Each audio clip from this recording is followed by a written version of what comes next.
Neutral Ground, The Cities of Switzerland, and What the War Asked of Them, Episode 26. Switzerland is a country of small cities. Not one of them has 500,000 people.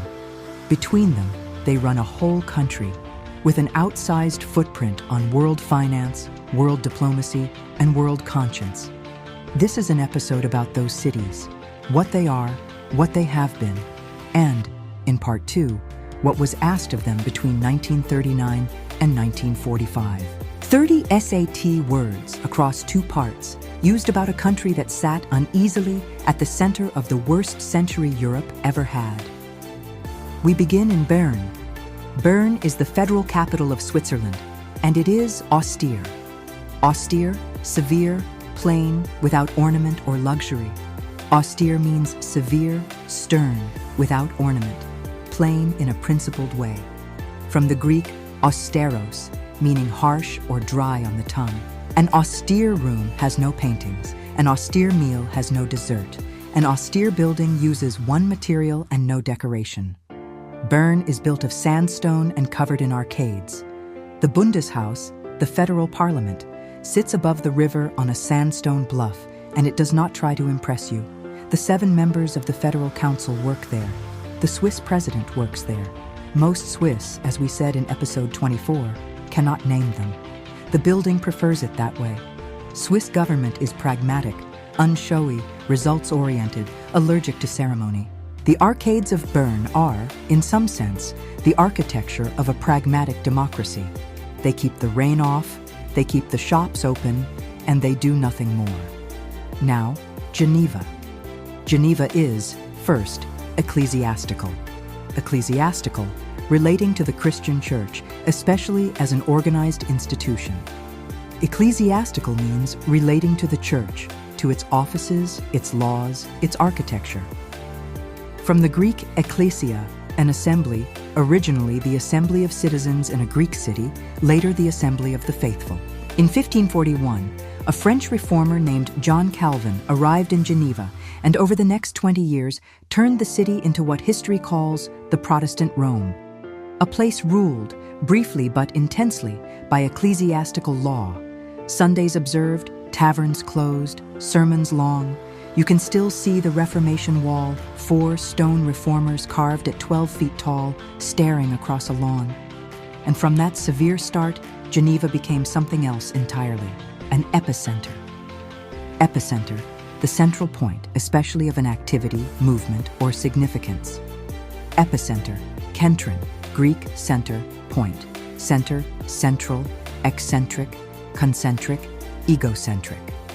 Epicenter means the exact central point, originally in geology, the point on the Earth's surface directly above an earthquake. From the Greek epi, upon, plus kentron, center. The same root kentron gives us center, central, eccentric, off-center, concentric, sharing a center, and egocentric, centered on the self. Geneva is the epicenter of international humanitarian law. In 1863, a Swiss businessman named Henry Dunant, still haunted by the wounded he had seen at the Battle of Solferino, founded what would become the International Committee of the Red Cross, right here in Geneva. From that, the Geneva Conventions. From that, the League of Nations headquarters. From that, the present-day European headquarters of the United Nations, the World Health Organization, the World Trade Organization, and dozens more. In front of the Palais des Nations stands a sculpture, a wooden chair, 12 meters tall, with one leg broken off. It is a monument to the victims of landmines. Geneva is the kind of city that builds that sculpture outside the gates of the UN and expects you to look at it. Now, Zurich. Zurich is mercantile. Mercantile, relating to trade, commerce, or merchants. Mercantile, mercari, Latin, to trade. Merchant, commerce. Mercantile, merchandise, mercenary, mercy. Mercantile means commercial, concerning the work of merchants and markets. From the Latin mercari, to trade, from merx, merchandise. The same root gives us merchant, one who trades. Commerce, the trade between places. Merchandise, the goods of trade. Mercenary, one paid to fight. And surprisingly, mercy, which began as the wages a lord owed his servant and drifted over centuries into the mercy we know now. Zurich is a 1,000-year-old trading city.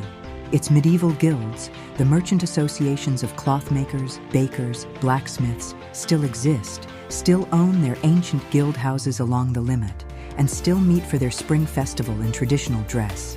Out of that mercantile culture came, in the 19th century, the great Swiss banks and Paradeplatz, the square where their marble doors have stood for 150 years. Zurich is a bastion of Swiss finance, but its wartime reputation, as we will see, is more dubious. Now, Basel. Basel sits on the Rhine at the exact corner where Switzerland, Germany, and France meet. You can walk from one country to another in an afternoon, crossing 2 borders without showing a passport. There is a single stone marker at the riverbank called the Dreiländereck, the 3-country corner. Basel is pluralistic. Pluralistic, consisting of multiple groups, cultures, or ideas coexisting.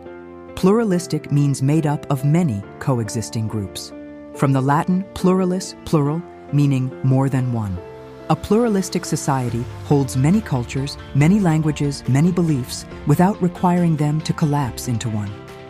Basel has been pluralistic for 5 centuries. German-speaking, but shaped by French customs, Italian merchants, Dutch printers, and Jewish scholars who fled other countries to settle here. It is also an archival city. Archival, relating to archives, to the careful preservation of historical records. Archival means having to do with archives, the storehouses of history, the places where documents are kept so that later generations can check. From the Greek archaion, a government house, an archival city is one that remembers, on paper, what it has done. Basel has been remembering on paper for a very long time. Erasmus of Rotterdam came here to print his New Testament. The Basel Mission's archives stretch back to 1815.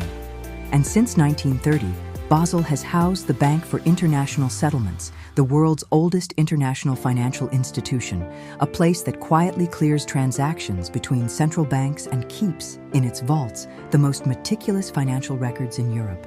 An archival institution, established to be impartial, above the rivalries of the nations it served. It is, as you will begin to see, not always so simple. Now, Lucerne. Lucerne is pastoral. Pastoral, relating to the countryside. Simple, peaceful, rural in character. Pastoral means of the country, rural, peaceful in the way shepherds and meadows are peaceful. From the Latin pastor, a shepherd. A pastoral scene is one with sheep and a stream. A pastoral poem is one about the simple life of the fields. Pastoral is the adjective of the picture postcard. Lucerne is the postcard. A wooden-covered bridge called the Kapellbrücke, built in 1333, crosses the Reuss River with painted panels hanging from its rafters.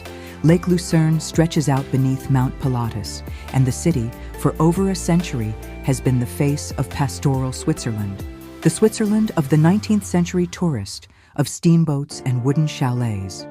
Of the Rütli meadow, where, according to legend, the first Swiss cantons swore their oath in 1291. In 1993, much of the chapel bridge burned down in a fire started by a discarded cigarette. The city rebuilt it within 8 months. A pastoral city in Switzerland is also a precarious one. Its beauty held together by careful maintenance and occasionally by luck. Now, Lausanne. Lausanne is the French-speaking city on the northern shore of Lake Geneva, and since 1915, the home of the International Olympic Committee. Every modern Olympic Games has been planned from an office in Lausanne. Every modern sports governance body, from FIFA's arbitration to the Court of Arbitration for Sport, either sits here or is shaped by decisions made here. Lausanne is quieter than Geneva, but no less globally wired. And then, the country itself. Switzerland is, by geography, a citadel. Citadel, a fortress or stronghold, especially one commanding a city. Citadel, civitas, Latin, city, citizenship. City, citizen, civic, civilian, citadel. Citadel means a fortress, particularly one set above or within a city, to defend it. From the Italian citadella, little city, from the Latin civitas, city or citizenship. The same root civitas gives us city itself. Citizen, a member of the city. Civic, relating to the city. Civilian, a non-military citizen. A citadel is the city's hardened heart, where the people retreat when the walls are breached. The Alps are Switzerland's citadel, a country small enough to cross in a day by train, defended by mountains that would take an army a season to cross on foot. In the 19th century, the Swiss called their mountains God's natural fortress. In the 20th, they would turn them into a deliberate one. And that is because Switzerland, through most of its modern history, has been an enclave. Enclave, a portion of territory surrounded by larger territory whose inhabitants are different. Enclave, clavis, Latin key, enclave, conclave, clavicle, clef, clavichord. Enclave means a piece of one territory surrounded by another. From the old French enclaver, to enclose or lock in, from the Latin clavis, meaning a key. The same root gives us conclave, a locked room where cardinals elect a pope. Clavicle, the collarbone, shaped like a small key. Clef, the key of music, the symbol that unlocks the staff. Clavichord, a keyboard. A Swiss enclave is, literally, a locked-in place. In 1940, Switzerland became a locked-in place in a very urgent sense. Germany on one border, Italy on another. Vichy France, a German client, on the third. Austria, now Greater Germany, on the fourth. Switzerland was suddenly an island, 4 million people on a high plateau, entirely surrounded by Axis powers. And the Swiss had to decide, very quickly, what kind of country they were going to be. The expedient path was obvious. Give up neutrality. Join one side. Stay out of the way. They did not take the expedient path. What they took instead, and what it cost them, is the second half of this episode. Word recap, Part 1. 15 words. Carry them into the week. Austere, severe, plain, without ornament. Ecclesiastical, relating to the church, organized religion. Epicenter, the exact central point. Root, kentron, center, mercantile, relating to trade and commerce. Root, mercari, to trade. Bastion, a stronghold, a fortress of belief or institution. Pluralistic, consisting of many coexisting groups. Archival, relating to archives, the keeping of records. Pastoral, rural, peaceful, of the countryside. Citadel, a fortress within or above a city. Root, civitas, city. Enclave, a territory surrounded by another. Root, clavis, key. +5 you already know. Pragmatic, dubious, impartial, precarious, and expedient. End of Part 1.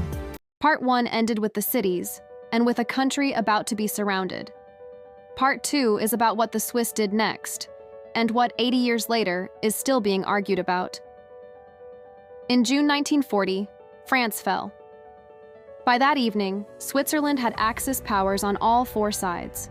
4 million people, on a high plateau, with no way out. The policy they chose was neutrality. Neutrality means taking no side. From the Latin neuter, literally, neither of two. The same root gives us neutral, neuter, and, much later, neutron, the particle with neither positive or negative charge.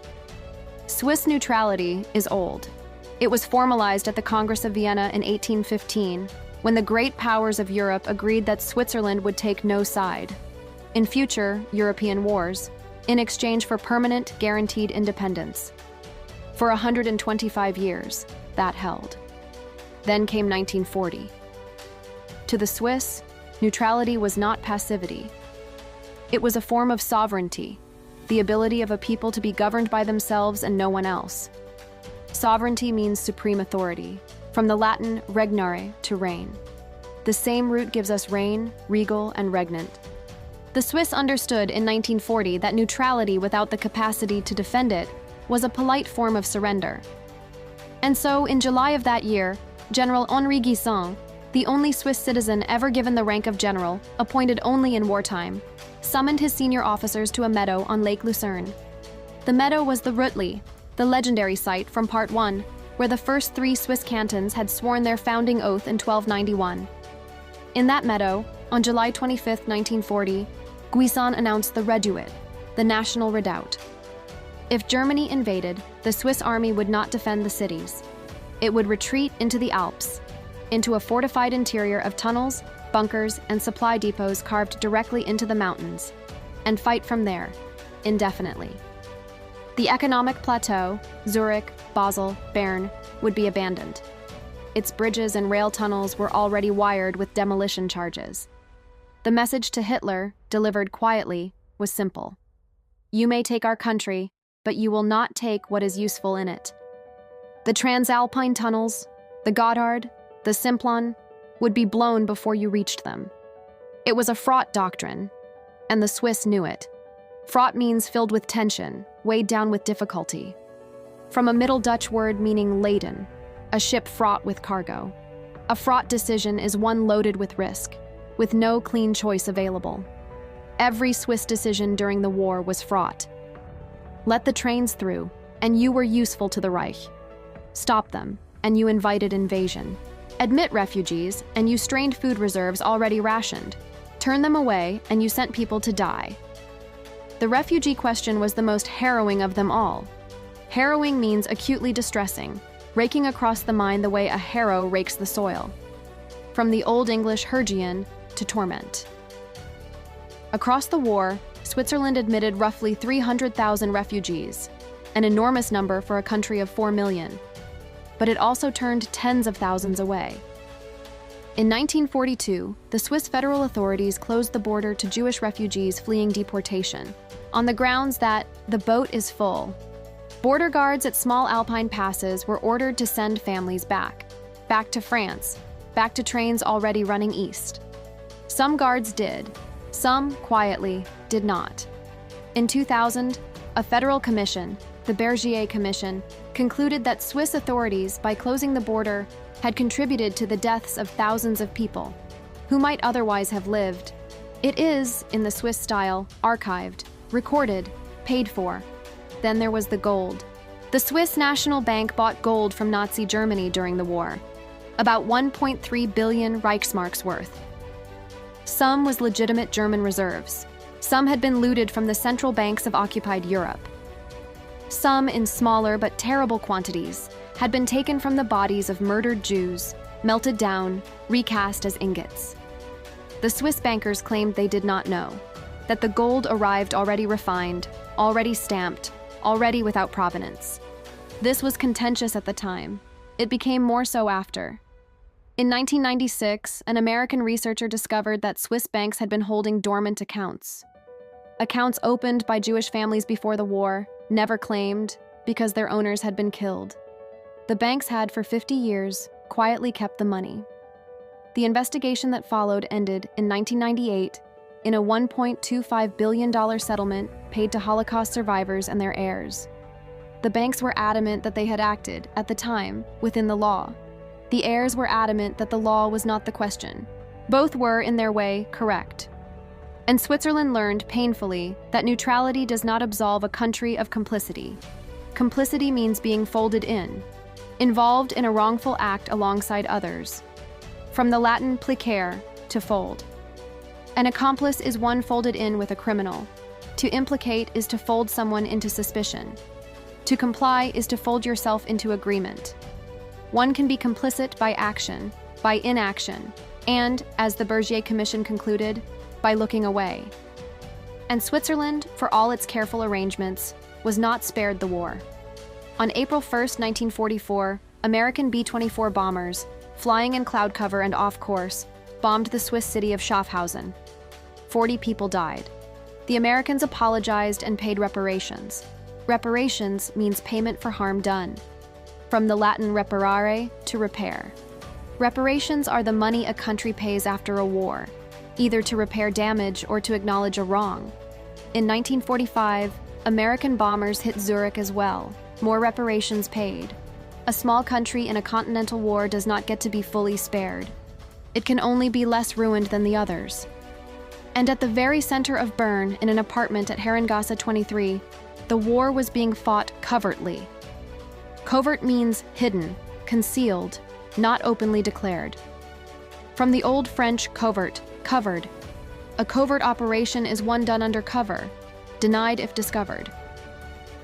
Herrengasse 23 was the Bern station of the American Office of Strategic Services, the OSS, the wartime ancestor of the CIA. Its station chief was a New York lawyer named Allen Dulles, who arrived in November 1942 on the last civilian train across France before the Germans sealed the border. From that apartment, Dulles ran the most productive Allied intelligence operation in wartime Europe. He met, clandestinely, surreptitiously, at mountain hotels and roadside cafes, with German diplomats and generals. And in March 1945, from a Swiss border town called Ascona, he negotiated Operation Sunrise, the secret surrender of all German forces in northern Italy, a week before the war in Europe ended. Switzerland, technically, knew nothing of any of it. That was the arrangement. This was the duplicity that neutrality in practice required. Duplicity means deceitfulness, literally, doubleness. From the Latin duplex, twofold. A duplicitous person says one thing to one side and another to the other, and means neither. Switzerland ran two foreign policies. The official one, strictly neutral, traded with both sides. The unofficial one quietly tolerated Allied intelligence in its cities. Because the Swiss knew, by 1943, which side was going to win, and preferred to be remembered, when the war ended, as a country that had leaned the right way in private. A small country, surrounded by belligerents, did what small countries do. It survived. It preserved its institutions. It did not fire a shot in anger. And it went on being a refuge, for ideas, for currencies, for people, at a price it would spend the next half-century counting. Refuge means shelter from danger, a place to flee to. From the Latin fugere, to flee. The same root gives us refugee, one fleeing. Fugitive, one who flees the law. Subterfuge, a fleeing beneath, a deception. And centrifugal, the force that flees the center.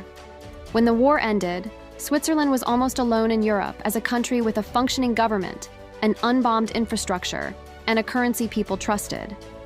The Swiss franc became, for a generation, the world's quiet reserve. The International Committee of the Red Cross coordinated the exchange of millions of prisoners. The United Nations placed its European headquarters in Geneva, on land the Swiss had held, untouched, for the duration. Out of the reckoning of the post-war decades came a Switzerland that was, in many ways, more honest with itself than it had been before. Reckoning means the settling of accounts, from the Old English gereken, to explain, to count. A reckoning is the moment when the ledger is closed, and what was done is weighed against what should have been done. The Bergier Commission was a reckoning. The 1998 settlement was a reckoning. None of them returned a single person to life.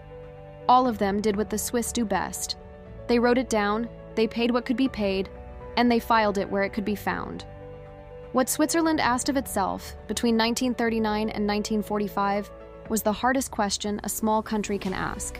Can a nation stay out of the worst war in history and keep its hands clean? The Swiss answer, after 80 years of looking back, is not entirely. You can stay out of the war. You cannot stay out of the century. Neutrality kept 4 million Swiss alive. It also kept Swiss bankers polite to men who should not have been received at any counter. Both things are true. The country has mostly learned to hold them together, austerely, pragmatically, in the style of Bern. It is not a triumphant story. It is, instead, an impartial one, told without flattery and without the condemnation the Swiss would consider unseemly. And that, perhaps, is the most Swiss thing about it.